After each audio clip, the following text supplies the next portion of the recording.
Millennials and Gen Zers who are complaining that they can't buy a house are not working for minimum wage. These are people making $60, $70, $80, $90,000 a year who can no longer afford a house.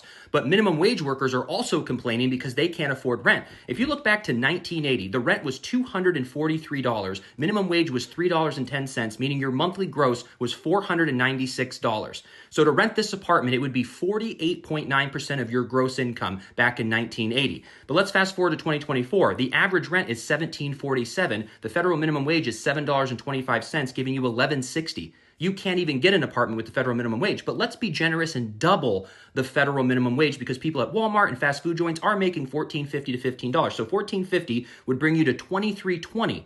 So technically you're making more, but this is your gross, and it'd be 75% of your gross income, making double the federal minimum wage in 2024. But let's take it even a step further. ZipRecruiter said that the starting pay for college graduates is $24 an hour. So that would be $38.40 a month. So someone with a bachelor's degree could afford this one-bedroom apartment, but it would be 45.4% of their gross income. A college graduate is spending the same amount of their income on rent as the minimum wage worker in 1980 did.